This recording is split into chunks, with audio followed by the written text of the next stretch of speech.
మహబూబాద్ జిల్లా తొర్రూరులోని విజయలక్ష్మి హాస్పిటల్లో పనిచేస్తున్న డాక్టర్ కిరణ్ కుమార్ పై అసభ్య ప్రవర్తన ఆరోపణలు రావడంతో కలకలం రేగింది. జ్వరం చికిత్స కోసం ఆసుపత్రికి వచ్చిన 21 ఏళ్ల యువతికి ఇంజెక్షన్ ఇచ్చిన అనంతరం డాక్టర్ అనుచితంగా ప్రవర్తించాలని బాధిత యువతి కుటుంబ సభ్యులను ఆరోపించారు. విషయం తెలుసుకున్న కుటుంబ సభ్యులు వెంటనే ఆసుపత్రికి చేరుకొని డాక్టర్ను ప్రశ్నించడంతో అక్కడ వాగ్వాదం చోటు చేసుకుంది. ఈ ఘటనపైన సమాచారం అందుకున్న పోలీసులు అక్కడికి చేరుకొని డాక్టర్ కిరణ్ కుమార్ను అదుపులోకి తీసుకున్నారు. ఈ ఘటనపైన కేసు నమోదు చేసి దర్యాప్తు కొనసాగిస్తున్నారు. ఈ ఘటనతో తొర్రూరులో ఉద్రిక్తత వాతావరణం ఏర్పడింది. ఈ అమ్మాయి మెసేజ్ పెడుతుంది, నా ఒంటి మీద చేస్తుండు, చాలా క్యూట్ గా ఉన్నాడు అనేసి ఈ విధంగా మాట్లాడుతున్నాడు. సారు నాకు భయం వేస్తుంది, నువ్వు వచ్చేసాయి, ఏం వద్దు మమ్మీ వద్దు, ఏది వద్దు, డైరెక్ట్ వచ్చేసా అనుకుంటే వెంటనే వెంటనే వెళ్ళి 2 గ్లూకోజ్ నైట్ ఉంచుకొని వేరే వాళ్ళు అడుగుతారు చెప్తాను. మేము చెప్పడం కూడా చెప్పండి జాగ్రత్త కూడా ఇంకా ఎలాంటి తెలుసు కదా, హాస్పిటల్ చుట్టూ ఎక్కడ తిరిగినామో.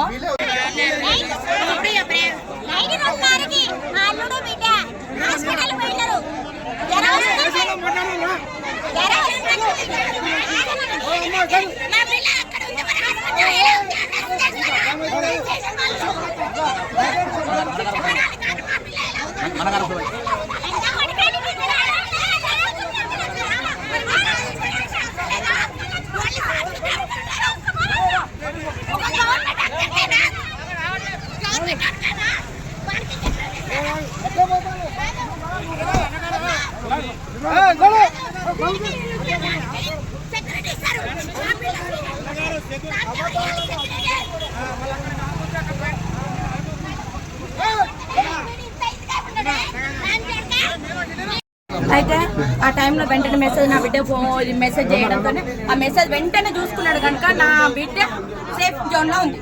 వెంటనే ఆ 2 గ్లూకోజులు ఎత్తుకొని విత్ ప్రూఫ్ ఉండాలని, నువ్వు ఈ రోజు చూపించుకున్నట్టుగా నాకు సర్టిఫికేట్ ఇవ్వు, మళ్ళీ నీ నైట్ వచ్చినట్టుగా నాకు ముద్ర వేసి ఇవ్వండి అనేసి విత్ ప్రూఫ్తో సహా మెసేజ్లు అన్ని తీసుకొని రవీందర్ సార్ అనేసి పోయి స్టేషన్ పోయి ఆల్రెడీ చెప్పొస్తే మార్నింగ్ వచ్చి ఒకసారి ఎర్లీ మార్నింగ్ లేదా అయ్యా వచ్చి ఇవ్వండి ఇన్ఫర్మేషన్, మళ్ళీ ఒకసారి మీరు పిటిషన్ ఇవ్వండి అని చెప్పారు. ఎందుకైనా మంచిది, మా ఫ్యామిలీ డాక్టర్ మా ఫ్యామిలీ అందరూ నేను మా మమ్మీ మా నానమ్మలు కలిసి వచ్చి అడిగిన 4 మెంబర్స్ వచ్చి అడిగిన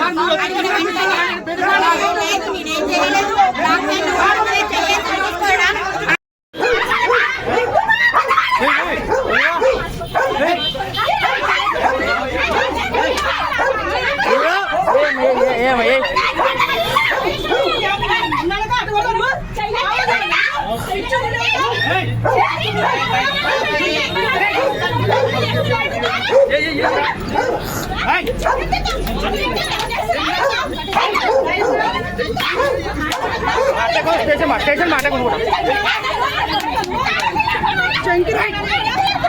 చెప్పలే ఉంది, ఇంట్లో ఉంది, చెప్పు ఇంట్లో ఉంది.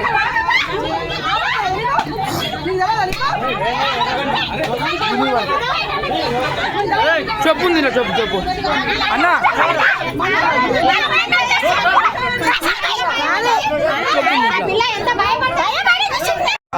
సంవత్సరం పాప మా పాప నైట్ ఫస్ట్ 3 డేస్ ముందు మేము వెళ్ళి హాస్పిటల్ ఉంచుకొని వచ్చినాం.